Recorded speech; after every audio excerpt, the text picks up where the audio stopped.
इस वीडियो को लाइक करें, हमारे चैनल को सब्सक्राइब करें और बेल आइकन जरूर प्रेस करें हमारी न्यू वीडियो सबसे पहले देखने के लिए। બાદ આવી રહેલા સૌથી મોટા સમાચારની વાત કરવામાં આવે તો બુલેટ ટ્રેન માટે વલસાડમાં ઔરંગા નદી પર બ્રિજ તૈયાર કરવામાં આવી રહ્યો છે। આ વિશે વધારે વાત કરવામાં આવે તો અમદાવાદ હાઈ સ્પીડ રેલ પ્રોજેક્ટના કામમાં ઝડપ આવી રહી છે અને વલસાડ જિલ્લામાંથી પસાર થતી ઔરંગા નદી પરથી પસાર થનારી બુલેટ ટ્રેન માટેનો બ્રિજ તૈયાર થઈ ગયો છે। આ ઉપરાંત સુરતની અંદર બુલેટ ટ્રેનનું સ્ટેન્ડ ડાયમંડ આકારમાં બની રહ્યું છે અને સ્લેબ અને રેલ લેવલ સ્લેબનું કામ પૂરું થઈ ગયું છે અને પ્લેટફોર્મ લેવલ સ્લેબનું કાસ્ટિંગ શરૂ થયું છે। બિલીમોરા સ્ટેશનના ચાલી રહેલા કામમાં 288 મીટર રેલ લેવલનું સ્લેબનું કાસ્ટિંગ કામ પૂરું થયું છે।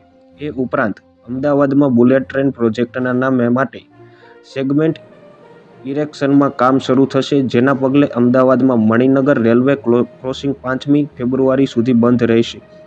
આ ક્રોસિંગ બંધ રખાતા વાહન ચાલકો માટે વૈકલ્પિક વ્યવસ્થા કરીને ટ્રાફિકને ડાયવર્ટ કરવાનો છે।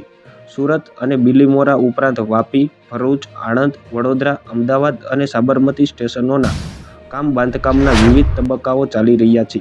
બીજી તરફ મહારાષ્ટ્રમાં મુંબઈ સ્ટેશન માટે કામ શરૂ થયું છે, જેમાં એન્કર ફિક્સિંગનું કામ શરૂ થઈ ગયું છે, જે બીજા સ્તર માટે ખોદકામને સરળ બનાવશે।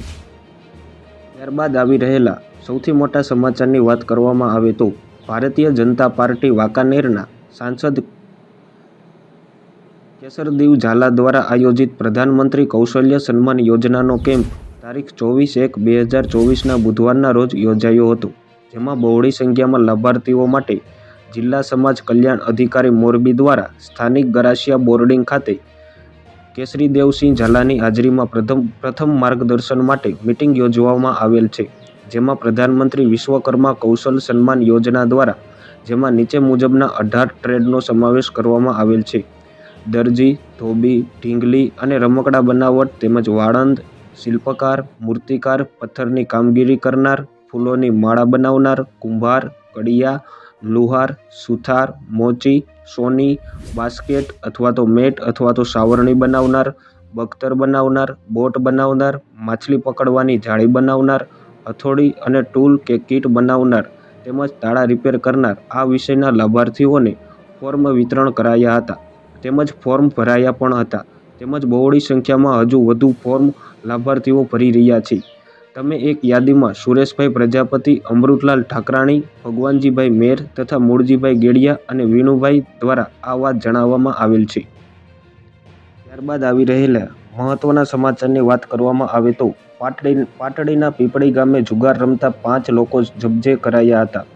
Surendranagar LCB police inspector VV Trivedi સહિતના પોલીસ સ્ટાફે બાતમીના આધારે પાટડી તાલુકાના પીપળી ગામે રહેમત ખાન બાનાજી મલિકના ઘર પાસે અચાનક દરોડો પાડી ચોકમાં સ્ટ્રીટ લાઇટના અજવાળામાં રમી રહેતા મોહમ્મદ ખાન બાનાજી મલિક અને મોહસિનભાઈ મલિક અને આ લોકોએ 80,000ના મુદ્દામાલ સાથે ઝડપી પાડ્યા હતા અને ₹20,000 મોબાઈલ નંગ 4 અને મોટરસાઇકલ મળીને કુલ 80,000ના મુદ્દામાલ સાથે ઝડપાતા પોલીસ કાર્યવાહી હાથ ધરવામાં આવી છે।